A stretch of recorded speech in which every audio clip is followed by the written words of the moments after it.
Bonjour à tous, aujourd'hui on vous emmène sur la presqu'île de Gavre, un territoire proche de l'Orient par la mer, mais aussi un peu éloigné de tout puisque pour venir ici en voiture, il faut traverser ce cordon dunaire, une commune donc presque insulaire qui lutte à la fois contre l'érosion de ses côtes et l'érosion de sa population. À Gavre, au dernier recensement, on dénombrait 694 habitants, une population qui diminue tous les ans. La commune compte tout de même 24 entreprises et commerces. 60% des logements sont des résidences secondaires. Les Gavrais vous diront que c'est un petit bout du monde, un havre de paix entre terre et mer, refuge de la biodiversité. Pour Maryse et Pierre-Yvon, c'est aussi un territoire à protéger. Tous les 15 jours, on vient, il y a une équipe qui vient et on mesure la hauteur des sédiments de façon à ce que l'Université Bretagne Sud, les scientifiques de l'Université Bretagne Sud puissent voir l'évolution du site. Car en 2008, la tempête Johanna avait déferlé sur la commune, faisant des dizaines de sinistrés. Depuis, la mairie de Gavre, l'agglomération de Lorient et l'Université Bretagne Sud travaillent main dans la main pour lutter contre la submersion marine. Des épis et des ganivelles ont été installés pour retenir le sable et reconstruire le cordon dunaire. Les pieux étaient beaucoup plus hauts, donnaient l'impression d'être beaucoup plus hauts. On dirait qu'on les a coupés. Les bénévoles de cette toute nouvelle association ont pour mission de mesurer les mouvements des sédiments sur le principe des sciences participatives. On présente toujours Gavre avec le risque de submersion, comme qu'on allait tous être inondés, puis on voit qu'il y a là déjà une façon de le protéger.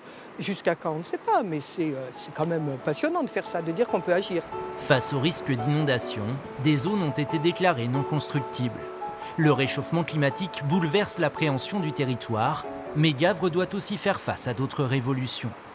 La fin de la pêche côtière qui a privé la commune d'une partie de ses emplois, le désengagement de l'armée dont les terrains d'entraînement occupaient une grande partie de la presqu'île, et surtout la pression touristique. Aujourd'hui, sur 10 maisons, 6 sont des résidences secondaires. Aujourd'hui et depuis de nombreuses années, les jeunes n'ont plus accès à l'habitat sur Gavre. Le marché de l'habitat est bien trop élevé. Ils ne peuvent pas accéder à la propriété. Alors là, on vient de créer un lotissement de 10 logements locatifs, 10 maisons locatives, et il y a 5 terrains en accession à la propriété. Et il y en a déjà 4 de vendus, là, et donc pour des jeunes qui vont pouvoir construire. Et on a en perspective encore une quarantaine de logements avec du locatif et de l'accession à la propriété. C'est ça le rôle de la commune, de rééquilibrer quand il y a des déséquilibres du marché, on va dire les choses comme ça. Un lotissement flambant neuf qui permet de rajeunir la moyenne d'âge de la population. Avec sa femme et ses 2 filles, Christophe Le Gallio a emménagé dans sa nouvelle location le 20 septembre dernier. Ce graphiste et illustrateur a sauté sur l'occasion. Ça nous permet déjà de rester sur Gavre, d'avoir un jardin aussi, ce qui n'est pas négligeable, surtout à Gavre, parce que les maisons sont très serrées, donc c'est des maisons de pêcheurs, donc souvent très serrées.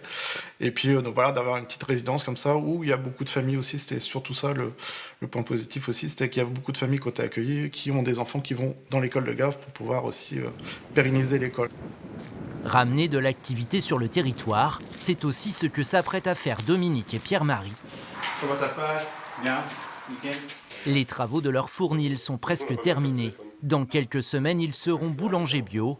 Un vrai défi pour père et fils qui vont travailler pour la première fois ensemble. Sacrée aventure. Car pour l'un et l'autre, c'est un changement de vie. Pierre-Marie, ingénieur dans les travaux publics, s'est passionné pour le pain bio pendant le confinement.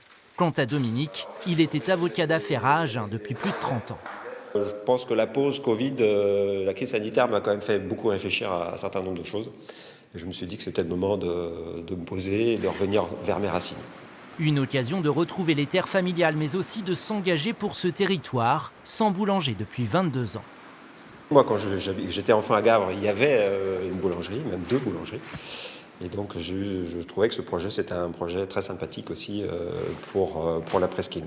Et aussi, c'est un questionnement, en tout cas, moi, chez les gens autour de moi, puis avec ma compagne, de comment aussi on remet des forces vives dans les territoires ruraux comme Gavre, qui en fait sont des territoires vieillissants, il ne faut pas se le cacher.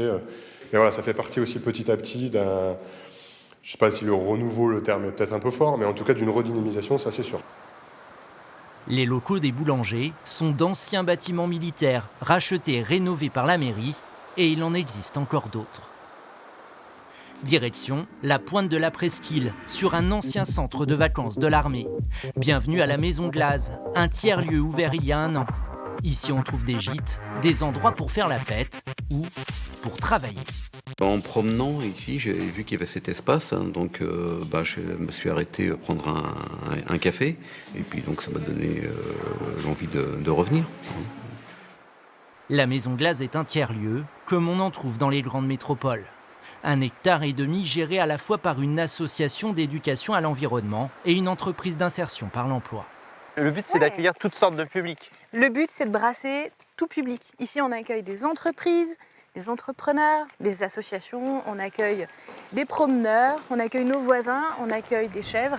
En fait, l'enjeu, c'est de créer un lieu de rencontre, un lieu de lien, un lieu de passage aussi. En 1 an d'existence, 12 000 personnes se sont arrêtées à la Maison Glase. Un succès inattendu pour Akira Lavo, qui a elle aussi changé de vie. Après avoir travaillé à l'international, elle a voulu s'engager pour l'environnement d'un territoire. Ce que j'aime moi sur Gavre, c'est qu'on a l'impression qu'on est des oubliés de tout le monde, qu'on est au bout du bout, qu'on ne vient pas ici, c'est presque une impasse territoriale ou une impasse géographique.